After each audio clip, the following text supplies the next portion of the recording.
Hello Demon fans, welcome back to another video. And today this video will be something a little different. I'll be doing a survival guide for all of you for Whispering Pines, because chances are you're playing this game for the first time. Maybe because you either had a friend recommend the game to you, or you're just in search of a good arcade style horror game. Oh my god, is that Whispering Pines? So if you are new, feel free to like this video and subscribe and enjoy the video. Phil. Phil is an AI who is designed to hunt, stalk, and oof survivors, even when they least expect it. Phil has two abilities that often catch other survivors off guard, and for the first one we'll be focusing on is his stalking ability. Phil will often stalk his survivors in hopes to catch them off guard. He will slow right down to where you can barely hear his footsteps, but while stalking you can still hear him walk slowly. The most important tip I can give to you is to turn up your volume. While stalking you can hear him breathing, letting you know he's right behind you. If he's behind you, just run. The second ability I will be focusing on is his lunge ability. Phil will often rush towards a nearby bush to prepare for a lunge, instantly crushing the victim's ribs. In this case, your best bet is to make sure you keep a vest on, as they will protect you from his lunge attacks. Polaroid cameras are also a good way to prevent yourself from dying, as upon flashing him while he's lunging, it will negate all damage Phil may inflict onto you. But if you don't have one, either because you don't have enough points, not enough survivals, or maybe because you just joined the game, then your best bet is to listen for sound cues. Upon preparing for a lunge, you may hear bush leaves rustling as he prepares himself for a lunge. Just run if you hear him preparing for a lunge. Now, in a case where he's already prepared and goes in for a lunge, once he lunges, another sound cue will play. In this case, if you take no action, you will be killed right away. Press Shift plus C. You will do a slide maneuver and possibly avoid his lunge. This may or may not work, but your best bet is to slide either left or right. Sliding forwards may not work as well as sliding left or right. If Phil fails to either sneak up on you or lunge at you, he may enter a chase with you. In this case, you're going to want to run as straight as possible and use your slide ability to the best of your ability. Running in circles will not get you anywhere, and Phil will just be in a constant chase until you run out of stamina, effectively finishing you off. Only make turns if you run into an object or the map's border. You cannot run past the map's borders, and continuing to move forward into a map border will still get you killed. In the case where you are in a chase with Phil, you most likely need a stick of adrenaline. Sliding while running will use up more stamina, so keep that in mind. Only use your adrenaline in absolute emergencies, like if you ran out of stamina and Phil is still after you. Adrenalines will grant you unlimited stamina for approximately 5 to 10 seconds, as well as granting you a small percentage of speed boost, giving you a second chance to escape. Adrenalines will help you escape Phil and survive the night, but only use them in emergencies. Save them for chases and you start running low on stamina. Don't wait until your stamina completely depletes, as Phil may get a few hits on you due to your inability to run temporarily as your character catches their breath. This one may or may not be short, but medkits are an absolute essential to your survival. Medkits can absolutely save your life when your health gets low. You can use a medkit to heal yourself up when you get low on health, or to save yourself from a sneak attack. Remember Phil's stalking ability? Once he gets to you, he will slice your player's throat, causing you to lose blood and eventually die.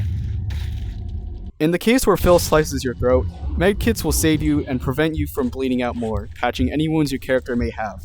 They save you from what would be otherwise known as certain death. Like every arcade-style horror game, they come with named locations. In Whispering Pines, they come with their own benefits. First of all, there are two towers around the map. The first tower is known as the Shop Tower, or Watchtower 1, whichever you prefer. The Shop Tower is kept by a female character who has her doors open during daytime, but only slightly. She offers a variety of items which include utilities, defensive, and combative items in exchange for points. However, she will not give you the item if you do not have enough survivals. So make sure you put the survival tips I provided into practice in order to be able to have these certain items. The Watchtower 2 is another tower, which has a green mark. The Shop Tower has an orange mark and will be indicated unless if this feature is disabled by the user.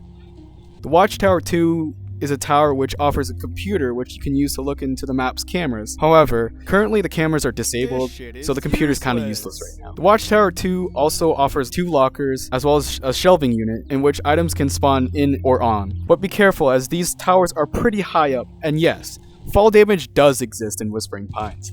If you fall from either tower, you'll be temporarily paralyzed for a couple of seconds, as well as lose up to half your health. The next named location we'll be looking at is the staff cabin. The staff cabin is a small cabin that offers lots of items, a hiding place, and a sacred item. The staff cabin offers up to 7 lockers, each having a chance at spawning an item, as well as 2 shelving racks, which also offers lots of spots to spawn items, each giving you the possibility of surviving. The staff cabin offers a hiding place called the bathroom. Yeah, you heard me right. The bathroom. The bathroom and the side of the cabin is protected by a door, in which case it will take Phil a little longer at entering. These doors are still able to be opened by Phil though, so your best bet is to not stay in there for too long during the night. And as for the front entrance, there's no door protecting the cabin. The staff cabin also offers a sacred item which can be spawned at any wall of the cabin. This item is known as the crucifix. The crucifix can be used against Phil to trigger something known as blood hour. This will be covered next, and how to use the crucifix will be discussed in another video. And as for the last named location I will be talking about is the mines. Drowsy Mines is a place where you can find items either in front of the entrance or inside. This is also Phil's safe spot, as he will run into the mines when it becomes daytime, and hopefully by then you've survived your first night. Blood Hour is Phil's state of sheer rage. As of right now, Blood Hour can only be triggered by crucifixes as of the False Salvation update that went live a few weeks ago.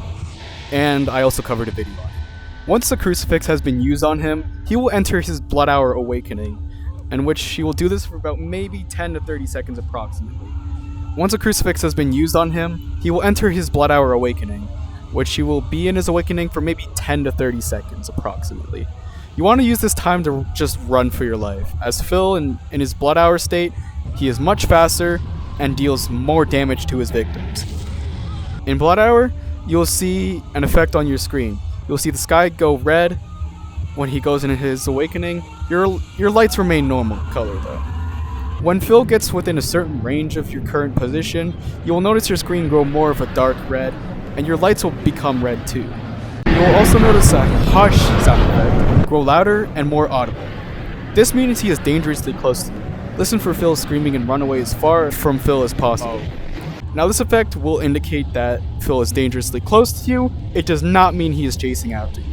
Your best bet is to still run away though, as he may start chasing you if you stand still for too long. And congratulations! You've learned the basics of surviving in Whispering Pines. If this video gets up to 50 likes, I'll make a video on how to combat Phil. Anyways, I hope you enjoyed this video, as well as I hope this video helps you survive in Whispering Pines. If you enjoyed, feel free to like this video and subscribe for more content like this. If you want to check out my last video, I'll put it up on screen right here. And I will see you all in my next video. Peace out for now, everyone.